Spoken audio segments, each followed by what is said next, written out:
Julian Sterling sat in his quiet office, a man of power and wealth. At 40, he was at the helm of Sterling Enterprises, housed in the prestigious city spire, the crown jewel of Viridia's financial district. His days were a blur of meetings and paperwork, a gilded cage he'd built for himself. But beneath the polished surface, Julian's heart was a barren landscape, haunted by the memory of a love lost. His first wife, Lena, had been his world. Their daughter, Lily, with her cheerful laugh and bouncy curls, was their shared joy. And then came Leo, their baby boy, born just as Lena's life slipped away. A tragic illness had claimed her, and Julian's world collapsed. In his grief, he retreated, burying himself in work and leaving his children to the care of others. It was during this time of sorrow that Genevieve, a friend of Lena's, stepped in. She was a beacon of calm, a comforting presence who seemed to effortlessly take charge of the broken home. To Julian, she was a godsend. Genevieve held the children as if they were her own, her gentle smiles and kind words a soothing balm for his weary soul. Believing the children were in good hands, Julian clung to this illusion, grateful that someone was shouldering the burden he couldn't face. Today, after a long business trip, Julian felt an unfamiliar pull. He wanted to go home, to see his children. A spark of warmth, long absent from his heart, ignited at the thought of Lily running into his arms, of holding baby Leo close. He left his office without a word, his sleek car speeding toward his sprawling house in the suburbs. The once vibrant home, now a temporary stop between his travels, suddenly felt like the only place he belonged. The sounds of a shattered home. The house was eerily silent as Julian stepped inside. He had barely taken off his coat when he heard a faint cry from the back of the house. It was a baby's wail, a sound that cut through the silence like a knife. Julian froze, his heart pounding. Then, a second voice, small and trembling, followed. "Please, don't hurt me and my brother anymore." It was Lily, his 9-year-old daughter, her voice choked with fear. His body went rigid. Julian followed the sound down the hallway, stopping just before the living room door. The scene that unfolded before him stole his breath. Lily, her black hair in disarray, her pink dress ripped and soiled, huddled on the floor. Her arms were wrapped tightly around Leo, the baby's face red and blotchy from crying. Standing over them was Genevieve, her face a mask of rage. Gone was the gentle smile Julian knew, her words were like shards of broken glass. "Shut up. If you don't listen, I will throw both of you out on the street."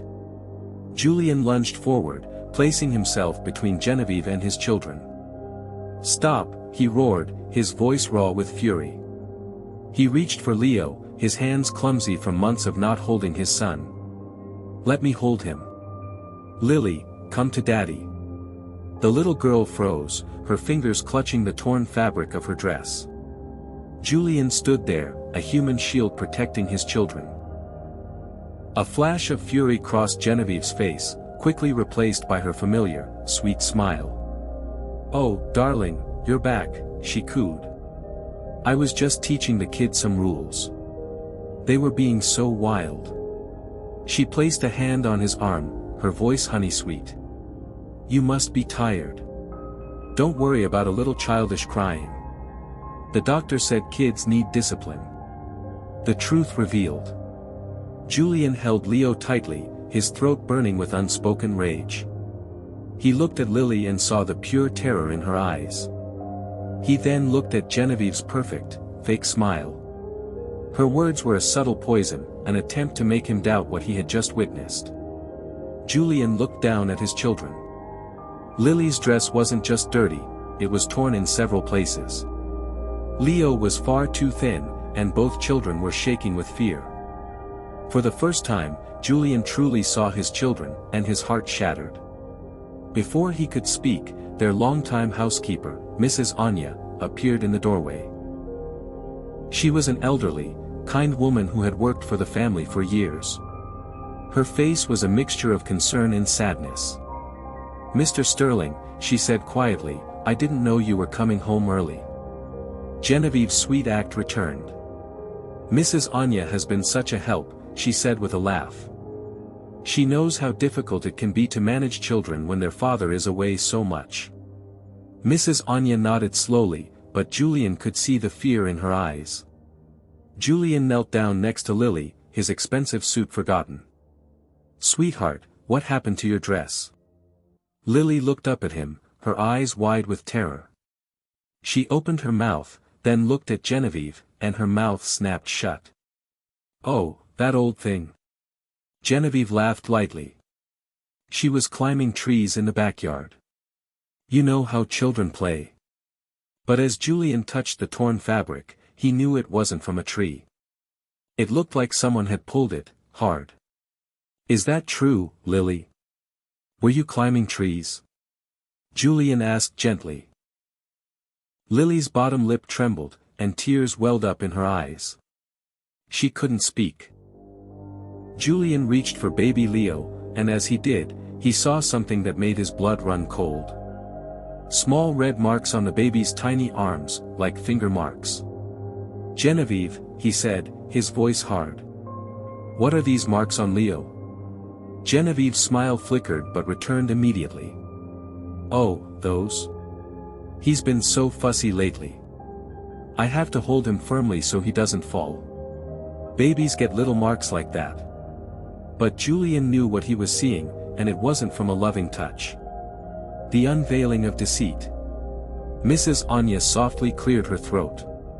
"Mr. Sterling, perhaps you'd like some coffee. You must be tired from your trip." Julian saw her subtle signal, her plea to speak with him alone. "Yes," Julian said, his voice measured. "That sounds good. Genevieve, could you please get Lily some clean clothes and make sure Leo has some milk?" "Of course, darling," Genevieve replied, but her smile was now a tight, fake line. "No," Julian said firmly. "I'll take care of them. You've done enough." As Genevieve's high heels clicked away, Julian watched her. When she thought no one was looking, her face morphed into a cold, cruel expression. It was the face of a stranger. When she was out of earshot, Mrs. Anya whispered, "Mr. Sterling, we need to talk." Julian picked up Leo, feeling how light he was, too light for an 8-month-old. Lily clung to his leg, terrified. "It's okay, sweetheart," Julian whispered. "Daddy's here now. No one is going to hurt you anymore." But as he said the words, he realized he didn't yet know the full extent of the horror that had been happening in his absence. He took the children to the nursery. The room was perfect, a picture of domestic bliss, but Julian noticed Leo's crib was pushed into a dark corner. "Lily," he said gently. "Tell me about your days when I'm not here." We try to be good, Daddy," she whispered, looking down at her hands. "We have to be quiet and we can't make messes. We can't ask for food when we're hungry unless it's mealtime." Julian's chest tightened. "What happens if you get hungry?" "Genevieve says we're being greedy," Lily's voice was barely a whisper. "She says we should be grateful for what we get." Julian knelt down and held his daughter's thin, cold hands. "No, baby girl. You are not bad children. You are good, sweet, wonderful children, and you should never ever have to go hungry." Lily began to cry, the tears a torrent of long-suppressed pain. Julian held both his children close, his heart aching with guilt and regret. "I'm sorry," he whispered. "I'm so sorry I wasn't here to protect you." A father's resolve. After getting the children settled, Julian went downstairs to find Mrs. Anya. She was waiting, tears in her eyes. "Mr. Sterling, I should have called you sooner. But she threatened me. She said if I said anything, I would lose my job and no one would ever hire me again." "Threatened you?" Julian asked, his voice low and dangerous. "Every day," Mrs. Anya nodded. "But the children, oh, Mr. Sterling, what she does to those babies when you're gone. She locks them in their rooms for hours. She gives them one small meal. Last week, when little Lily spilled some juice, Genevieve made her clean the entire kitchen floor. It took her 3 hours, and her knees were bleeding. Julian felt sick to his stomach. And baby Leo, she barely feeds him. She says he cries too much and needs to learn to be quiet. Mrs. Anya's voice broke. I tried to call you once, but Genevieve caught me. She took my phone and said she would tell you I was stealing money from the house. There's more, Mr. Sterling, Mrs. Anya said, pulling out her phone. I started taking pictures. I was so scared for them. She showed him photos, Lily's bruised knees, Leo's thin body and red marks, the children's door locked from the outside. Julian's hands shook as he looked at the irrefutable evidence. Mrs. Anya, he said, his voice thick with emotion. You were brave to take these pictures. You may have saved my children's lives. What are we going to do now, Mr. Sterling? She asked. Julian was quiet for a moment. Then he said, I'm going to call my friend, Mr. Dawson. He's a lawyer. We're going to make sure Genevieve can never hurt Lily and Leo again. Mrs. Anya's eyes filled with worry. But she'll fight back. She'll try to make it look like you're the bad parent. She's very good at lying. I know, Julian said, but I have something she doesn't have. The truth. And people who care about these children. He looked at Mrs. Anya with profound gratitude. People like you, who were brave enough to gather evidence even when you were scared. Just then, Genevieve's voice called from the kitchen. Julian, darling, I've made some tea. Julian looked at Mrs. Anya. Genevieve still believed she was in control. Mrs. Anya, I want you to take the children to your room tonight. Keep them safe, Julian instructed. Tomorrow morning, I'm calling Mr. Dawson, and we're going to start the fight to protect Lily and Leo properly. Mrs. Anya nodded firmly. I'll keep them safe, Mr. Sterling. I promise. Julian took a deep breath. He was no longer the absent father. He was no longer the man who could be fooled by pretty lies. He was a father who had finally woken up, and he was ready to fight for his children, no matter what it took. The legal battle begins. The next morning, Julian woke up with a new sense of purpose.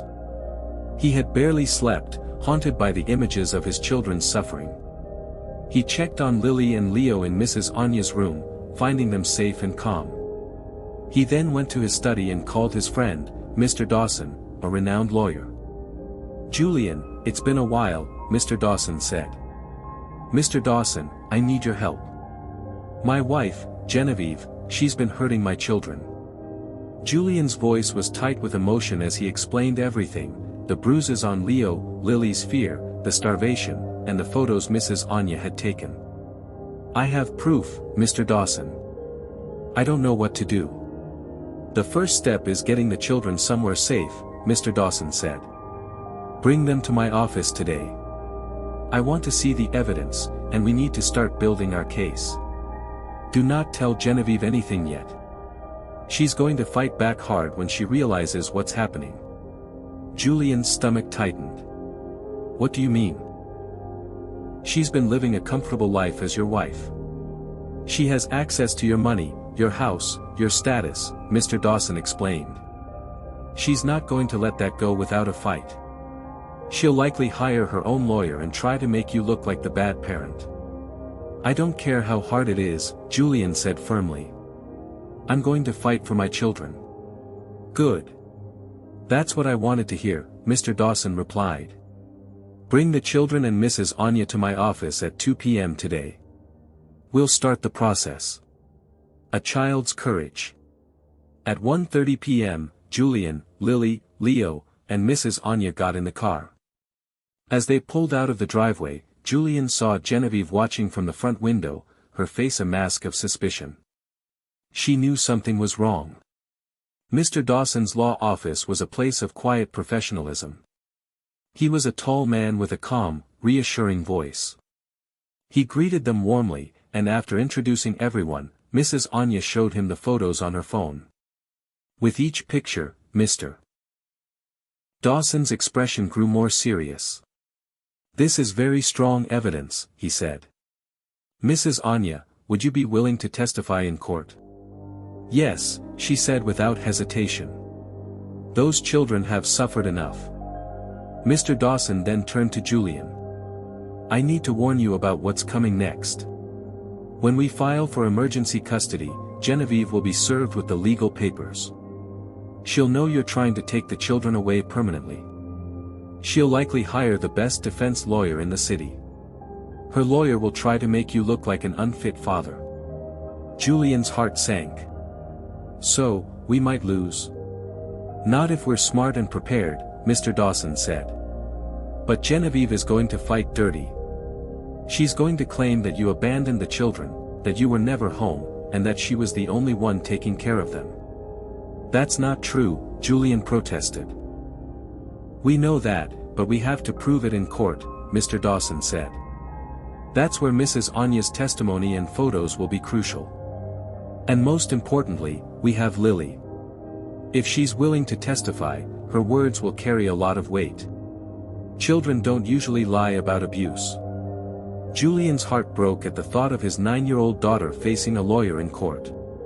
"Does she have to testify?" "Not if we can win without her testimony," Mr. Dawson said. "But if the judge wants to hear from Lily directly, then yes, she might have to." That afternoon, Julian sat down with Lily in her bedroom. "Sweetheart, the judge might want you to tell them what Genevieve did to you and Leo. It might be scary, but it would help keep you both safe forever." Lily looked at her father with serious eyes that were too old for her age. "Will you be there with me, Daddy? Every single second.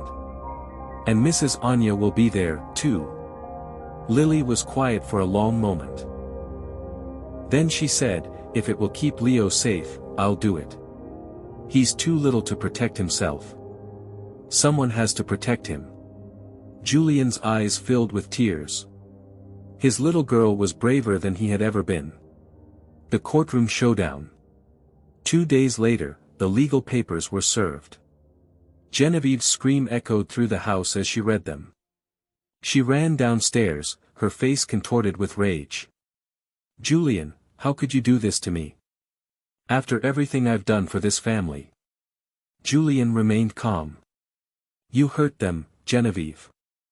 I disciplined them." "There's a difference," she shrieked. "These children were wild when I married you. I made them behave." Mrs. Anya stepped forward. "I have photos, Genevieve. Photos of the bruises, of the locked doors. Photos of everything you did to those babies." Genevieve's face went white, but she quickly recovered, her laughter sharp and cold. "You think you're so clever. I'm not going down without a fight. I'm going to call the best lawyer in this city, and she's going to destroy you in court." The door slammed behind her, leaving the house in an eerie silence. The court date was set for the following week. On the morning of the hearing, Julian woke up with a knot in his stomach. He went to Lily's room and found her holding Leo, singing to him. "How are you feeling, sweetheart?" Julian asked. "Scared," Lily admitted, "but also ready." At the courthouse, Julian, Lily, Leo, and Mrs. Anya met with Mr. Dawson. He reminded them to stay calm, as Genevieve's lawyer would try to provoke them. The courtroom was smaller than Julian had expected. Judge Davis, a woman with kind eyes, sat behind a high wooden desk. Julian looked across the room and saw Genevieve, dressed in a perfectly tailored blue dress, with tissues in her hand, pretending to be the heartbroken victim. "We are here today for the custody case of Sterling versus Sterling," the judge announced. Mr. Dawson began, "Your Honor, we are here today because the minor children, Lily and Leo Sterling, have been subjected to emotional and physical abuse by their stepmother, Genevieve Sterling. We have evidence, including photographic proof and the testimony of Mrs. Anya, the family housekeeper. We also have a very brave young girl, Lily Sterling, who is prepared to tell you her story." Julian looked at Lily, who was clutching his hand, her small body trembling. The battle had just begun. Will Julian's love and the truth be enough to win this fight, or will Genevieve's lies and a skilled lawyer prevail? Genevieve's lawyer, Ms. Williams, stood up. She was a woman with a sharp suit and a confident, unsettling smile. "Your Honor, before we hear from a child, I'd like to call Mr. Julian Sterling to the stand." Julian's heart hammered against his ribs. This was the first part of their plan, to make him look bad. Mr. Dawson gave him a firm look. "Remember, stay calm and tell the truth." Julian walked to the witness stand and took his oath. "Mr. Sterling," Ms. Williams began, her voice smooth. "You are the CEO of a very large and successful company, correct?" "Yes," Julian replied. "And your company requires you to travel frequently, often for weeks at a time, doesn't it?" "Yes, it does." "In fact, you just returned from a month-long business trip, is that right?" she asked, her eyes narrowing. "That's correct," Julian said, his voice steady. "So, for a month, you were completely absent from your children's lives. Is that a fair statement?" "I was working," Julian said. "I was supporting my family. But not parenting them," she countered. "While you were away making money, your wife, my client, was at home taking care of your children. Isn't that true?" "She was supposed to be taking care of them," Julian said, his voice getting a little strained. "Your Honor, the witness is being evasive," Ms. Williams said. "Mr. Sterling, please answer the question directly," Judge Davis said. "Yes," Julian sighed. "Genevieve was taking care of them. And isn't it also true that before Genevieve came into their lives, your children were, well, a little wild? Isn't it true that you found it difficult to manage them after your first wife passed away?" Ms. Williams pressed on. Julian's eyes darted to Lily, who was watching him with a worried expression. "I was grieving," Julian said, his voice softer. "And yes, I wasn't always the best parent. That's why I'm fighting so hard now, to make up for my mistakes." "I see," Ms. Williams said, a hint of a sneer on her face. "So you're not the perfect father. You're a wealthy man who put his career before his children. And now you're trying to blame my client for your own shortcomings." Julian clenched his jaw, fighting to stay calm. He knew this was her game. "No further questions, Your Honor," Ms. Williams said, a satisfied smirk on her face. The housekeeper's testimony. Mr. Dawson then called Mrs. Anya to the stand. Her hands were shaking as she took her oath. "Mrs. Anya," Mr. Dawson said kindly. "Could you please tell the court about your experience working in the Sterling home?" Mrs. Anya took a deep breath. "I worked for Mr. Sterling's family for many years. I knew his first wife, Lena, and watched Lily grow up. They were a beautiful, happy family." Her voice cracked with emotion. "But after Lena passed, everything changed. Mr. Sterling was gone a lot. And when Genevieve came, it was like she was a different person when he was around." "What do you mean?" Mr. Dawson asked. "When Mr. Sterling was home, she was sweet and gentle. But the moment he left, she would get angry. She would lock the children in their rooms for hours, sometimes all day, and give them only a small piece of bread and water to eat," Mrs. Anya said, her voice shaking with rage. "And what about physical abuse?" Mr. Dawson asked. "She would pull Lily's hair and slap her. She would grab baby Leo so hard she left finger marks on his arms. I tried to do something.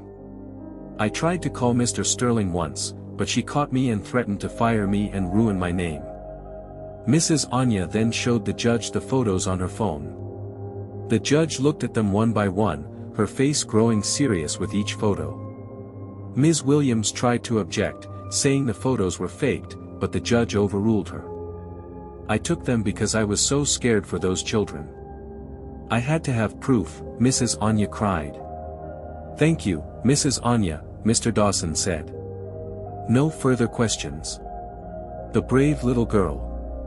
Finally, it was time for Lily to take the stand. The room fell silent. Lily walked with her father and sat in a chair that was specially placed for her. Her small legs dangled in the air, but her face was brave. Judge Davis spoke to her gently, "Lily, can you tell me what happened when your father was away? Lily looked at the judge, then at her father.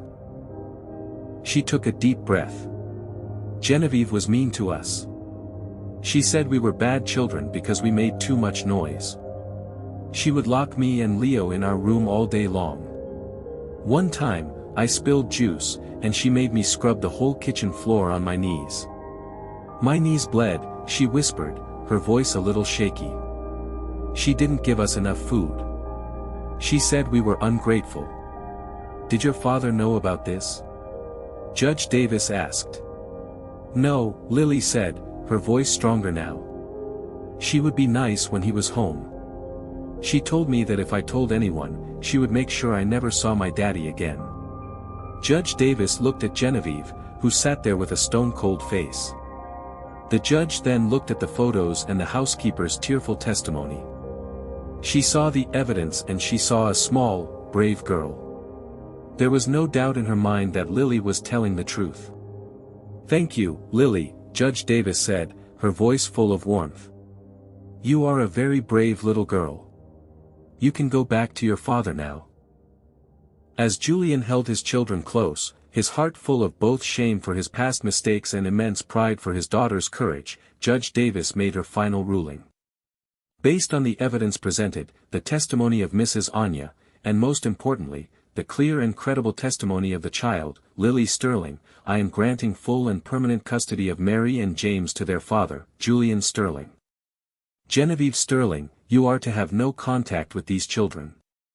I am also recommending that you be investigated by Child Protective Services.